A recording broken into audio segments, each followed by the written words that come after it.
लोगों को गुमराह करने की कोशिश कर रहे हैं।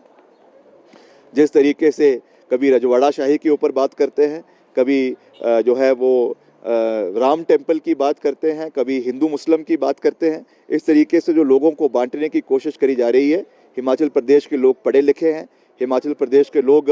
हर मुद्दे को बहुत अच्छी तरीके से जानते भी हैं, समझते भी हैं, और मुझे पूरा विश्वास है कि जिस तरीके से देश के अंदर आज माहौल बदल रहा है, आज जिस तरीके से पहले चरण में जो चुनाव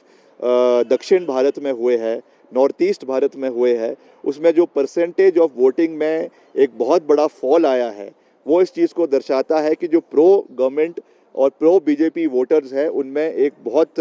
जो है हमको आंकड़े में उसको कमी देखने को मिली है। ये जो इन्होंने नारा दिया हुआ है आज 400 पार का, ये एक हवा है, और ये हवा बहुत जल्दी जो है वो साफ़ होने वाली है, क्योंकि बहुत लंबे समय तक इस तरीके की चीज़ें देश के अंदर चल नहीं सकती है। आज दुर्भाग्यपूर्ण है, और मुझे कहते हुए ये दुख हो रहा है कि हमारे देश के आदरणीय, माननीय, सम्माननीय प्रधानमंत्री श्री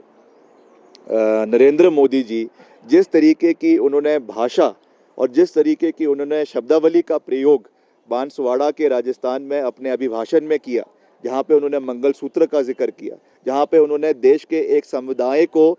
जो है वो घुसपैठिया जो है वो करार दे दिया, और ये कहा कि ये पैसा जो है वो घुसपैठियों को दिया जा रहा है। आदरणीय जो हमारे पूर्व प्रधानमंत्री है डॉक्टर मनमोहन सिंह जी, उनकी एक स्पीच को जिस तरीके से तोड़ मरोड़ कर पेश करने की कोशिश की गई, और ये दिखाया कि हम केवल एक समाज के साथ और एक वर्ग के साथ और एक समुदाय के साथ कांग्रेस पार्टी खड़ी है। मैं समझता हूँ ये बहुत दुर्भाग्यपूर्ण है, ये चीज़ें अब चलने वाली नहीं हैं। जिस तरीके से ध्रुवीकरण का, जिस तरीके से एक धर्म के नाम पर जो एक आहत पहुंचाने की कोशिश भाजपा की सरकार देश के अंदर कर रही है, अब जनता जाग गई है, और ये जो एक राजनीतिक चश्मा लोगों के उस पर लगा हुआ था, अब उससे लोग बाहर निकल कर आ रहे हैं। और मुझे पूरा विश्वास है कि इस बारी 4 तारीख को जब परिणाम आएंगे तो केंद्र में भी एक सत्ता परिवर्तन होगा, और जो ये नारा 400 पार का दे रहे हैं, उसका आधा भी इस बार जो है वो भारतीय जनता पार्टी को और एनडीए को वो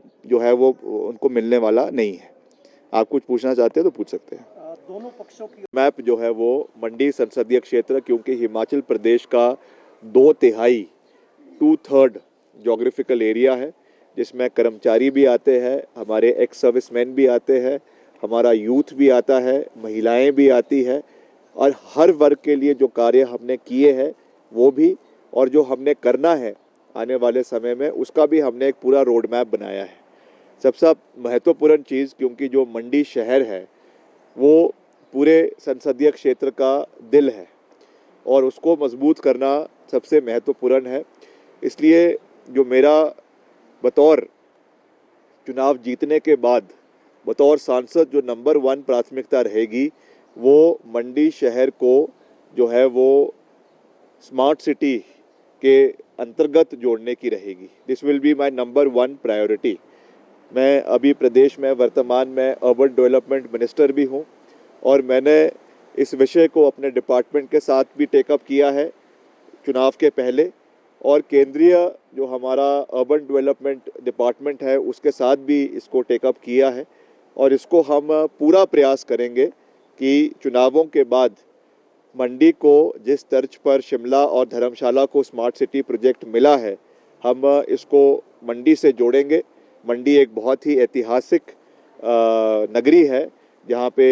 ऋषि मांडव की नगरी है। बहुत से प्राचीन काल के एंशंट मंदिर वहाँ पे, जो मिडल एजेस के एंशंट इंडियन हिस्ट्री के जो मंदिर है, जो पत्थर के बने हुए हैं, चाहे वो आपका त्रिलोकीनाथ मंदिर है, चाहे भूतनाथ मंदिर है, उनका जो है उनको बनाकर रखना, और उनका जो है उसके लिए एक कॉरिडोर शहर के अंदर बने, इलेक्ट्रिक व्हीकल्स वहाँ पर उपलब्ध हो, कार्ट्स वहाँ पे उपलब्ध हो, और साथ ही साथ जो वहाँ से ब्यास नदी होकर जाती है उसका भी मैंने 2 दिन पहले निरीक्षण किया, और उसके लिए खास करके एक रिवर चैनलाइजेशन करके वहाँ पे जो है एक बैंक, रिवर बैंक वहाँ पे बनाने के लिए, वहाँ पे रिवर फ्रंट बनाने का हम प्रयास करेंगे, ताकि उसको ब्यूटिफाई किया जाए और एक अच्छा शहर के अंदर वो तब्दील हो। बार बार जयराम जी कहते हैं कि मंडी के शिव धाम के बारे में माननीय मुख्यमंत्री जी ने कुछ नहीं किया। मैं ये बात बिल्कुल साफ कह देना चाहता हूँ कि जो मंडी का शिवधाम है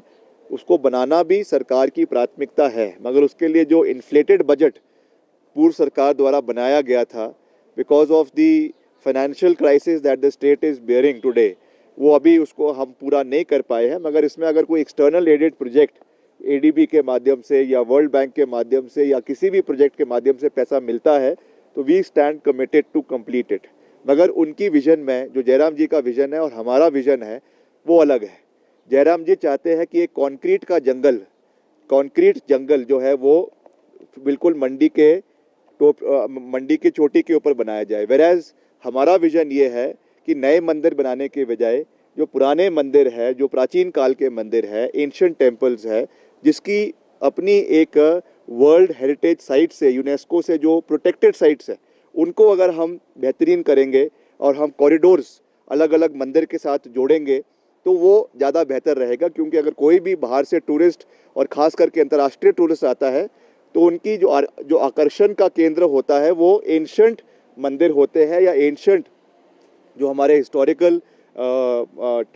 चाहे मंदिर है, चाहे फोर्ट्स है, चाहे पैलेसेस है, वो रहते हैं। नई चीज़ों को देखने के लिए कोई नहीं आता है। उस तरीके की नया हम एक शिव धाम तो दिल्ली के भी किसी कोने में बना सकते हैं, तो उसकी कोई हिस्टोरिकल सिग्निफिकेंस नहीं है। तो उस दृष्टि से मैं ये बात साफ कर देना चाहता हूँ, क्योंकि बार बार आदरणीय श्री जयराम जी इस विषय को एक राजनीतिक रंग देने की कोशिश कर रहे हैं। तो इस विषय की स्थिति को स्पष्ट करना बहुत ज़रूरी था। जो नंबर 2 प्राथमिकता हमारी लेकर हम जो है वो अयोध्या से वापस आए हैं, तो हमें किसी भी सहारे की और ख़ास करके किसी भी एक्टर के सहारे की आवश्यकता वो नहीं है। वो एक्टर केवल जो है वो रियल लाइफ के है। हम सब प्रदेश की जनता के आशीर्वाद के साथ हमने मुश्किल समय में लोगों का साथ दिया है, उनके सुख में, उनके दुख में लोगों के साथ खड़े रहे हैं। इसलिए हमें पूरा विश्वास है कि मंडी संसदीय क्षेत्र की जनता हमें अपना पूरा आशीर्वाद देगी और हम वहाँ से रिकॉर्ड मार्जिन के साथ जीतकर जो है वो दिल्ली की ओर कूच करेंगे। ये सर कहीं ना कि छोटे भाई सर का घात से